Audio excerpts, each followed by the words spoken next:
Coach, I know it's been quite a whirlwind for you right now. Putting your staff together, how much of that was fun?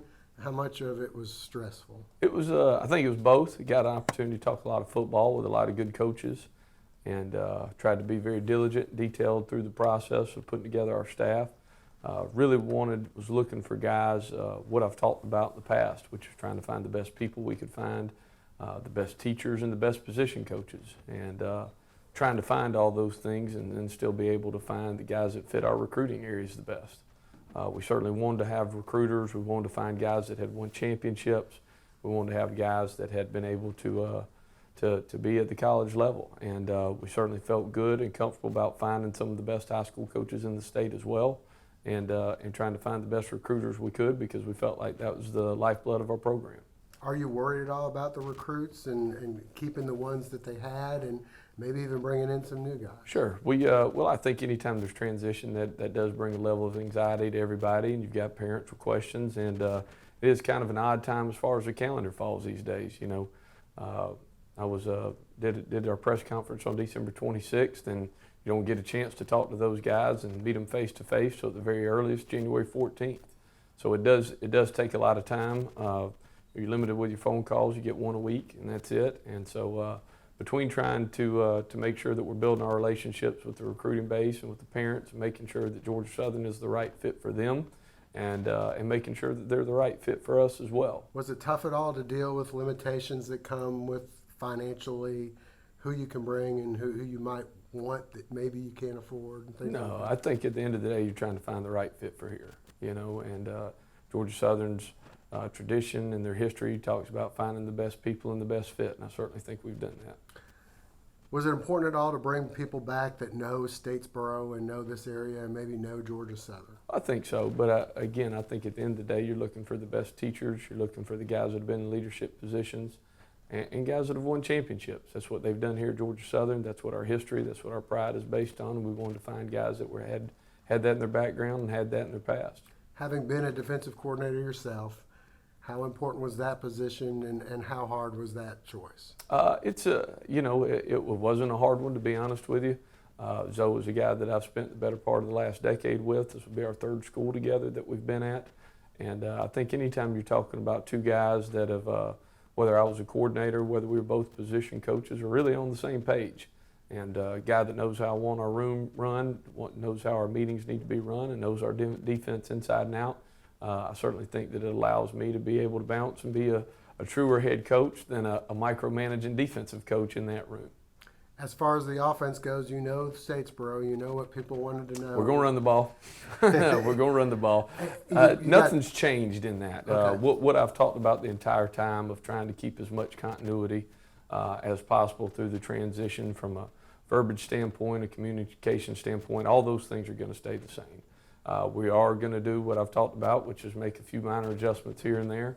We certainly want to have the ability to throw the ball, and that's kind of where we're at with it. Again, we tried to go find the guys in Rance Gillespie and David Dean that have been in leadership positions, that have won championships, and that we felt like we're the two best position coaches that we could hire. We certainly feel like the development of each position, in particular the quarterback position, in particular the receiver position, were guys that we felt like the best hire needed to be. And those two guys obviously have a ton of ties to the state of Georgia and will do a fantastic job for us in recruiting. The offenses that each one have been running at Valdosta State and at Valdosta High School, are they similar? Sure.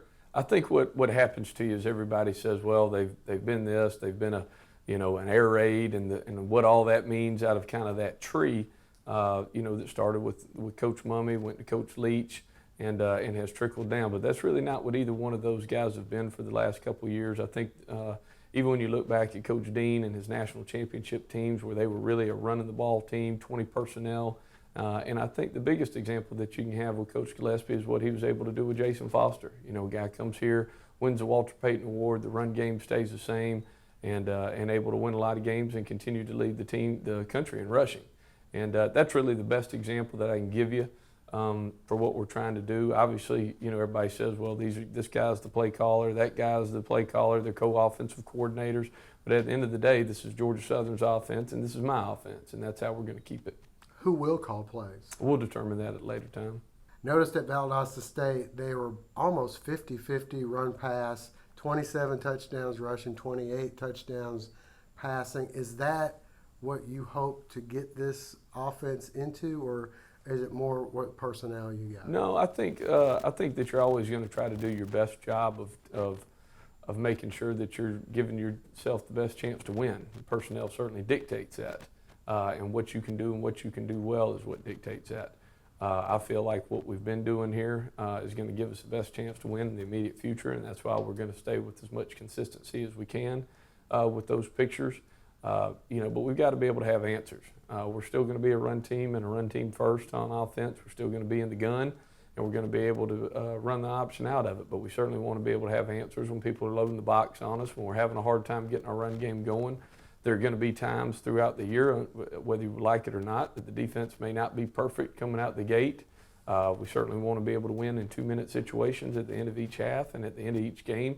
And to do that, we've got to be able to throw the ball with some efficiency. How much video have you watched of Georgia Southern, and is that important between now and whenever of evaluating through the video? I think it'll be really important as we continue to move forward. I have watched a ton of the offensive side of the ball, more so than the defensive.